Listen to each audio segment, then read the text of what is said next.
Hello, it's 9 p.m. in Djibouti. It's time to English New Edition for tonight headlines. So we have the President of the Republic gave us an interview to the BBC.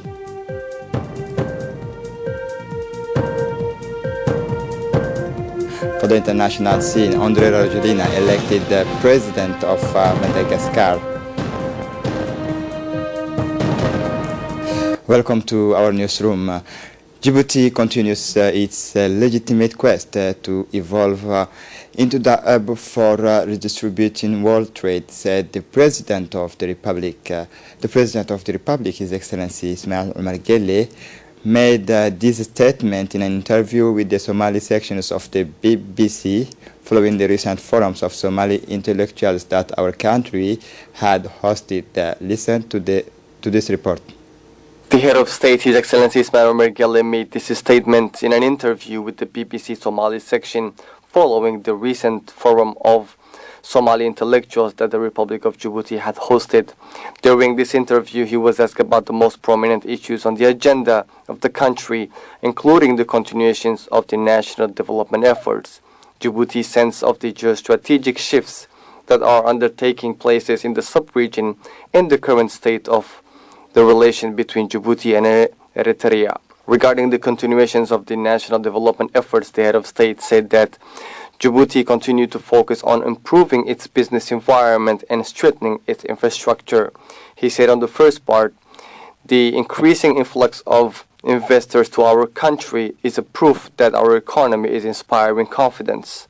As for Djibouti's feeling in relations to the geostrategic changes underway in the sub-region, the head of state has indicated that Djibouti welcomed these positive changes. President Guelleh emphasized the Republic of Djibouti cannot disagree with these changes since we have always worked for peace and stability in this part of the world. We do not believe that these transformations are counterproductive to our country's economic growth. He said in addition to the fact that we have had the port in operation since 1926, we have all the other attributes to meet the challenges of greater commercial competition. In this interview, the head of state also spoke about the states of the relation between Eritrea and Djibouti. In this regard, the head of state reaffirmed that both countries are undergoing a process of normalizations of their relation. He said the summit meeting had with the leader of this country in Jeddah was a general prelude to the normalizations of relations between our two countries. He concluded what now separates us from a full normalization of our relation with Eritrea are the conclusion of a joint ministerial commission established. Prime Minister Abdul Qadir Kamil Mohammed has received this morning at his cabinet a high-level Saudi delegation is headed by the Deputy Chairman of the Saudi Fund, Dr. Khalid bin Salman Al Khudairi. Newly appointed as a Vice President of the Saudi Fund, Dr. Khudairi is making a working visit to Djibouti. He is accompanied in this trip by the head of the legal department and the protocols of the Saudi High Financial Institution. During this meeting with the Prime Minister, Saudi branded guests were led by Mr. Fahmi Ahmed Al-Haq, advisors to the President of the Republic in charge of promotion and investment and particularly the cooperation with Arab financial institutions of development. The Secretary General of the Prime Minister, Mr. Nagib Mohammed Abdullah Kamil, also attend the interview. Discussions included the signings of the loan agreement for the rehabilitations of the Galafi Road corridors. In this specific context, Saudi Arabia intends to allocate through the Saudi Fund of Development Facility concessionary financing of $120 million with a repayment term spread over 30 years with a grace period of 10 years and an interest rate estimate at only 1%. Recall that in total, Saudi Arabia's substantial aid to Djibouti in terms of donation and accumulated loans over the past 5 years is estimated at around $18 million. This comprehensive Saudi support is therefore related to various projects such as education, social housing, and a part of Tajura and the School of Engineer. The Minister of Finance and Economy, Ilyas Musadawali, has received this yesterday morning at this cabinet. A high-level Saudi delegation is headed by the Deputy Chairman of the Saudi Fund, Dr. Khaled bin Sulaiman Al Khudairi, newly appointed as a Vice President of the Saudi Fund. Dr. Khudairi is making a working visit to Djibouti. He is accompanied this trip by the head of the legal department of the protocol of the High Saudi Financial Institution. During this meeting with the Ministers of Finance, Saudi branded guests were led by Mr. Fahmi Ahmed Al-Haq, advisor to the President of the Republic in charge of the promotions of investment and particularly the cooperation with the Arab financial institutions of development. Mumina Ahmed Hassan, Ministers of Women and Family, launched the Community Development Mutual Forums of the Dakhil and Al Sabih regions on Thursday, December 27, 2018. Created by decree, these mutual societies enabled rural population to get involved in local development projects to organize themselves to face social risks in solidarity in order to accelerate the resilience and empowerment of women while improving their skills, life condition. These regional forums bring together the members of the Mutual Management Committee. The objective of this forum is to promote the exchanges of experience between mutual. In our region, the Dakhil and Al Sabah regions have 8 and 8 mutual respectively, representing 16 rural localities. It was also an opportunity for prefectures and regional councils to welcome and encourage these new local development actors. For this last day, the forum in Dakhil was attended by the Ministers of Women and Family, Mumina Ahmed Hassan, and the UNFPA representative, Ms. Ruqya Yusuf, the UNFPA office, Ms. Aisha Ibrahim, the prefect, Mr. Muhammad Sheikh Hassan, and the second deputy prefect, Mr. Fuad Obakar, the sub-prefect, Mr. Musa Ahmed, the vice president of the regional council, Mr. Ebu Muhammad Ebu, and the representative of the UNFT in Dakhil, Ms. Fatuma Ibrahim Idris. My School for Me Citizens Day project launched by the MENFOP just a month ago was a phenomenal success. Approve the participation and commitment of the entire community during the first day of community and civic actions. A success that surprised and delighted the Minister of National Education and Vocational Training, Mustafa Mohammed Mahmoud, who paid tribute to the massive mobilizations of parents, students, and teachers, but also especially Djiboutian society, which has largely responded to the calls of the Minister of Education, both in the capital and in the region of interior.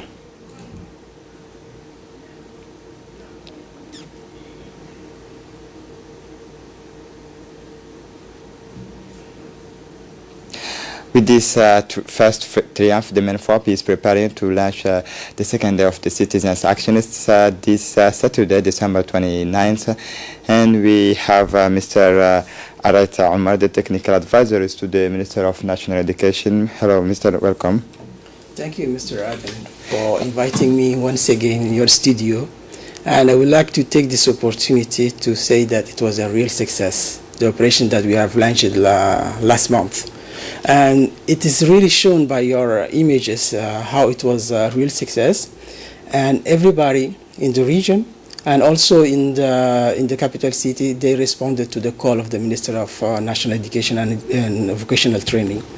And I must say, in this regard, for example, on behalf of the Minister of National Education and Vocational Training, I would like to thank all the different participants who participated in this great action. And the objective behind this was reached, I can say, because we succeeded to sensitize the population to civic responsibility and to the understanding of the protection of the common property. And my second question is, what can you tell us about the day of tomorrow? This time, the action, or civic action, or community action, is going to put the focus on what we call the handiwork assistance, as well as maintenance work in the schools, in order to repair broken doors, windows, or even the fans. For this, we need the parents or those who have particular or special professional skills to make the schools benefit from these skills, because it's important. We need, electrician, if they know this skill. We need also plumbers. We need also those who can lay the floor tiles, as well as many other, we can say, different skills that can be necessary for the schools. And the idea behind this is just to involve the parents, as well as the community, the neighboring of the schools, to the school affairs, and so that they can think that it is their own property, something that they own, something that they need to protect, something that need to be taken care of. And the other new things for this also is to, for example, the Minister of National Education and Vocational Training said that every responsible of the national education must go back in order to take this action to his school where he studied his childhood, for example, primary school or secondary school or even high school. So himself is going to go to Hambli, is where he studied primary school. And myself, I studied in Hambli too, and I'm going to go back to that school tomorrow in order to take part of this great action. So that is what we are going to do tomorrow, and it is very important. And to close up this edition, what is your message for the educational family and for the viewers? What I can say in order to talk to them is that we want people to understand this action. It's not just something that is related with cleaning or beautifying the schools. The goal is just beyond that. It is about how we can, for example, teach or sensitize people to civic responsibility. How, for example, they can be aware of, for example, their belonging to a community of shared destiny, and how we can protect our public properties. And that needs efforts. And through this action, we want to achieve this main goal. And thank you for inviting me for this. Thank you, Mr. Araita Omar Aden. Mr. Araita Omar Aden is the technical advisor to the Minister of National Education and Vocational Training. And the MENFOP Secretary General, Mr. Mohammed Abdallah Mahyoub, and the USAID representative today sponsored the closeness to a 3-day training sessions for the colleges, high schools, and technical high school. CPE, this training, which took place at the Mulki Center, was organized by the MENFOP in conjunction with the PID EDC project. It is part of the capacity buildings for educational guidance staff and school life is delivered by a Canadian expert. The purpose of this training was to build the capacity of guidance counselors and representative of the school life staff in the above mentioned institutions. During these 3 days, participants were equipped with know-how to inform and educate students on the different avenues available to them in their future school curriculum. It is important to support young people to make informed choices that are appropriate to their expectation. This training and guidance for students in MENFOP as part of the workforce development project that is funded by USAID and that we have implemented by EDC in partnership with Ministry of Education. The mayor of the city, Fatma Awali Osman, chaired this morning the closings of the second day training for neighborhood councils at the People's Palace, popularized the implementation of the revitalizing charter of district councils of 3 municipalities of the city of Djibouti. It is in this sense that we closed this morning at the People's Palace a training of popularization of the said charter to President of the Capital District Councils. This training highlighted the mode of operation of district council. It is implementation modalities, it is mandate, eligibility, the role of the municipal representative, as interfaces relay the means available to neighborhood council, as well as ways and means to improve collaboration with the municipality. This closing ceremony was the participations of the mayor of the city, of the small French villages, Kadar Ataye, the former mayor of the city, Ali Ismail Yabi Hussein Abdullahi Khayada, and her opening remarks, the mayor of the city, Fatma Awali Osman, recalled the importance of involving citizens in the management of their neighborhood for the municipality. She also urged the district council president to popularize the said charters with their respective council in order to have volunteer citizens better engaged to serve the city of Djibouti. This training is provided by a national consultant specialized in decentralization. At the end of the ceremony, certificates were awarded to the district council president. In an interview that with the mayor of the municipality of Mare granted us thanked the mayor of Djibouti for his welcome, but also he congratulated his tireless effort and enthusiasm so that his department can contribute to the development of the country.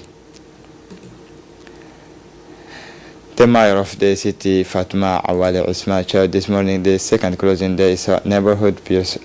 The implementation of the Djibouti's access with the gendarmerie of the national in the neighborhood municipalities 3. This is the closing ceremony was the participation of the mayor of the city, and the cleaning operations of the city of Djibouti is intended by the general, the chief of the staff of the gendarmerie, Colonel Zakaria Hassan Aden, and the mayor of the city, Fatma Awali Usman. The gendarmes participate massively to this cleaning operation.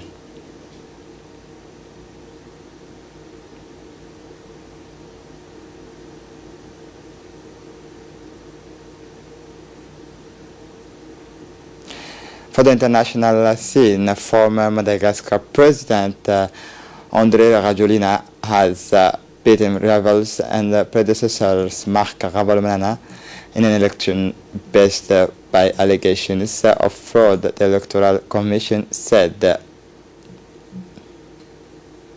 Rajoelina has beaten rival and predecessor Marc Ravalomanana in an election based by allegations of fraud, the Electoral Commission say.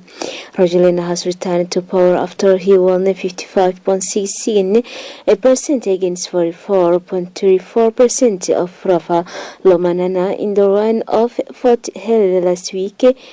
The result, announced under high security, were quickly appealed by Ravalomanana.